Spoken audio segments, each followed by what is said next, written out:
ओम श्री शक्ति नमः, ओम श्री शक्ति नमः, ओम श्री शक्ति नमः, ओम श्री शक्ति नमः, ओम श्री शक्ति नमः, ओम श्री शक्ति नमः। गरुड़ तथा भूव आदि लोकों की स्थिति, श्री विष्णु शक्ति का प्रभाव तथा शिशु मार चक्र का वर्णन।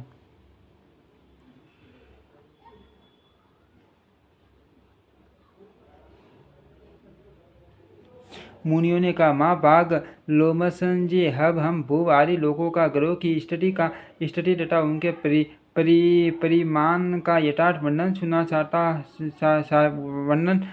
सुनना चाहते हैं। आप कृपा पूर्वक बतलाइए। लोमसन जी बोले, सूर्य और चंद्रमा की किरणों से समुद्र, नदी और पर्वतों से जितने भाग में प्रकाश फैलता है उतने भाग को पृथ्वी कहते हैं। पृथ्वी विस्तृत होने के साथ ही गोलाकार है। पृथ्वी से 1 लाख योजन ऊपर सूर्य मंडल की स्थिति है और सूर्य मंडल से लाख योजन दूर चंद्र मंडल स्थित है।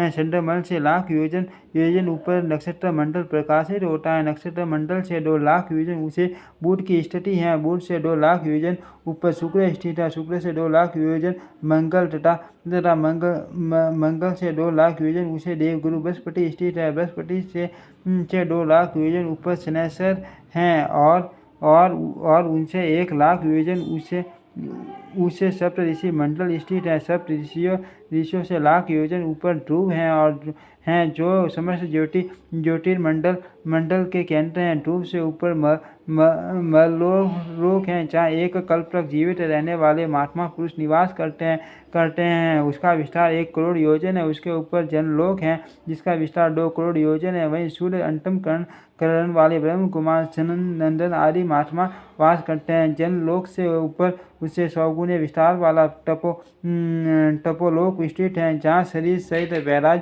आदि देवता रहते हैं।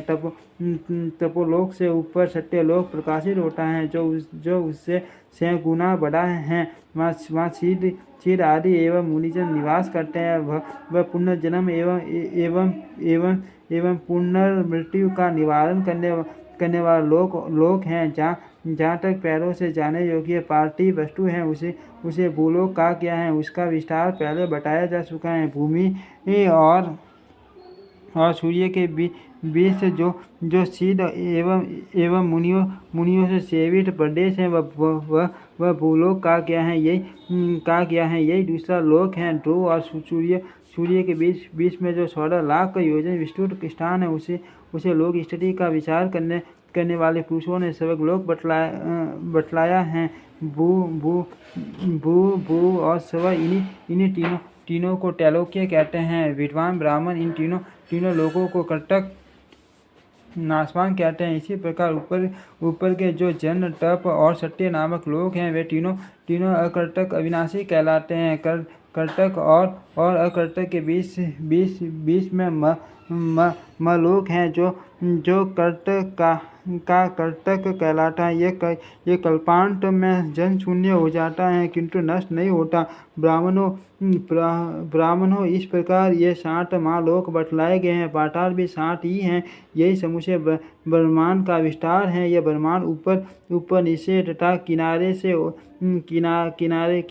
की ओर से अंड कटा द्वारा घिरा हुआ है। ठीक उसी तरह जैसे कैट का बीज सब ओर से छिलके से ढका रहता है। उसके बाद समूचे अंड कटा से 10 गुने विस्तार वाले जल के आवरण द्वारा यह ब्रह्मांड आवृत है। इसी प्रकार जल का आवरण भी बाहर की ओर से अग्निमय आवरण द्वारा घिरा हुआ है। अग्नि वायु से, वायु आकाश से और आकाश मत्व से आवृत है। इस प्रकार ये 60 आवरण उत्तरोत्तर 10 गुने बड़े हैं। महतत्व को आवृत करके प्रधान प्रकृति स्थित है। प्रधान अनंत है, उसका अंत नहीं है और न उसके माप की कोई संख्या ही है। वह अनंत एवं असंख्यात बताया गया है। वही संपूर्ण जगत का उपादान है। उसे ही परा प्रकृति कहा गया है। उसके भीतर ऐसे कोटि ब्रह्मांड स्थित है। जैसे लकड़ी में आग और तिल में तेल व्याप्त रहता है उसी प्रकार प्रधान अर्थात प्रकृति में चेतन पुरुष व्याप्त है। ये प्रकृति और पुरुष एक दूसरे से आश्रित हो भगवान विष्णु की शक्ति से टिके हुए हैं। से विष्णु की शक्ति ही प्रकृति और पुरुष के पृथक एवं संयुक्त होने में कारण है। विप्रवरो वही षष्ठी के समय प्रकृति में मोह शोभ का कारण होती है। जैसे वायु जल के कणों से रहने वाली शीतल लता को धारण करती है, उसी प्रकार भगवान विष्णु की शक्ति प्रकृति पुरुष रूप संपूर्ण जगत को धारण करती है। जैसे प्रथम बीज से मूल, तने और सगा आदि सहित विशाल वृक्ष उत्पन्न होते हैं, फिर उस वृक्ष से अन्य बीज प्रकट होते हैं और उन बीजों से भी पहले ही जैसे वृक्ष उत्पन्न होते रहते हैं, उसी प्रकार पहले अवैयाकृत प्रकृति से मठत्व आदि उत्पन्न होते हैं, फिर उनसे देवता आदि प्रकट होते हैं। देवताओं से उनके पुत्र और उन पुत्रों के भी पुत्र होते रहते हैं। जैसे एक वृक्ष से दूसरा वृक्ष उत्पन्न होने पर पहले वृक्ष की कोई हानि नहीं होती, उसी प्रकार नूतन भूतों की सृष्टि से भूतों का हास नहीं होता। जैसे समीप प्रवृत्ति होने मात्र से आकाश और काल आदि भी वृक्ष के कारण है, उसी प्रकार भगवान श्री हरि स्वयं विकृत न होते हुए वे संपूर्ण विश्व के कारण होते हैं। जैसे धान के बीज में जड़, नाल, पत्ते, अंकुर, कांड, कोप, फूल, डूंड, चावल, भूसी और कण सभी रहते हैं तथा अंकुरित होने के योग्य कारण सामग्री पाकर प्रकट हो जाते हैं। उसी प्रकार भिन्न कामों में देव आदि सभी शरीर स्थित रहते हैं तथा कारण पुरुष श्री विष्णु शक्ति का सहारा पाकर प्रकट हो जाते हैं। वे भगवान विष्णु परम ब्रह्म हैं, उन्हीं से यह संपूर्ण जगत उत्पन्न हुआ है। वे जगत स्वरूप हैं तथा उन्हीं में इस जगत का लय होगा। वे परम ब्रह्म और परम धाम स्वरूप हैं। सत और असत भी वे ही हैं, वे ही परम पद हैं। पर यह संपूर्ण चराचर जगत उनसे भिन्न नहीं, वे अव्याकृत मूल प्रकृति और व्याकृत जगत स्वरूप हैं। यह सब कुछ उन्हीं में लय होता है, उन्हीं के आधार पर स्थित रहता है। वे क्रिया के कर्ता यजमान हैं, उन्हीं का यज्ञ द्वारा यजन किया जाता है। यज्ञ और उसके फल भी वही हैं। युग आदि सब कुछ उन्हीं से प्रकट होता है, उन श्री हरि से भिन्न कुछ भी नहीं है।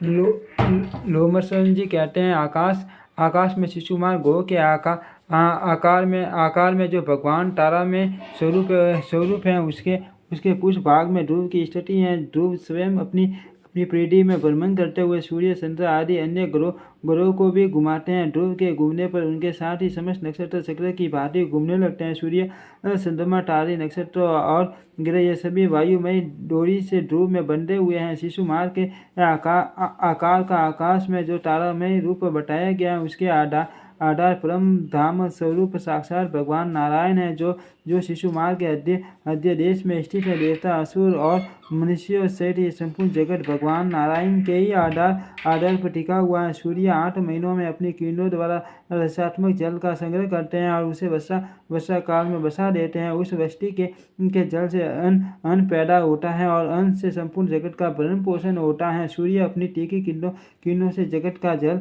लेकर उसके द्वारा चंद्रमा की पुष्टि करते हैं। धूम, अग्नि और वायु रूप मेघों में स्थापित किया हुआ जल अपभ्रष्ट नहीं होता, अतः मेघों को अभ्र कहते हैं। वायु की प्रेरणा से मेघस्थ जल पृथ्वी पर गिरता है। नदी, समुद्र, पृथ्वी तथा प्राणियों के शरीर से निकला हुआ ये 4 प्रकार के जल सूर्य अपनी किरणों द्वारा ग्रहण करते हैं, उन्हीं को समय पर बरसाते हैं। इसके सिवा वे आकाश गंगा के जल को भी लेकर उसे बादलों में स्थापित किए बिना ही शीघ्र पृथ्वी पर बरसा देते हैं। उस जल का स्पर्श होने से मनुष्य के पाप पक धुल जाते हैं, जिससे वह नरक में नहीं पड़ता। यह दिव्य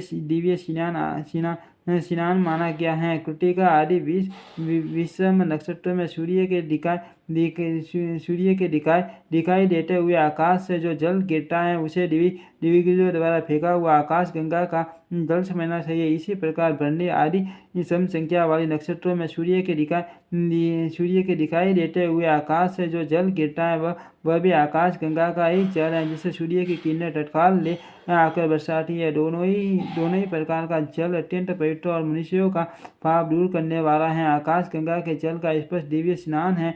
बादलों के द्वारा जो जल की वर्षा होती है वह प्राणियों के जीवन के लिए सब प्रकार के अन्न आदि की पुष्टि करती है। अर्थ व जल अमृत माना गया है। उसके द्वारा अत्यंत पुष्ट हुई सब प्रकार की औषधियाँ फलती फलती एवं प्रजा के उपयोग में आती हैं। उन औषधियों से शास्त्रदर्शी मनुष्य प्रतिदिन वेद यज्ञों का अनुष्ठान करके देवताओं को तुष्ट करते। इस प्रकार यज्ञ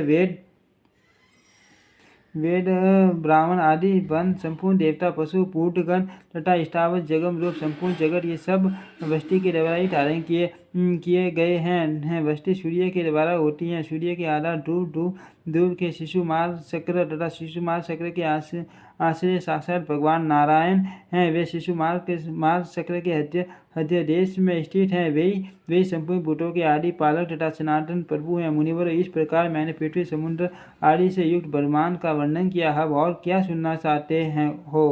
ओम श्री शक्ति नमः। ओम श्री शक्ति नमः। ओम श्री शक्ति नमः। ओम श्री शक्ति नमः।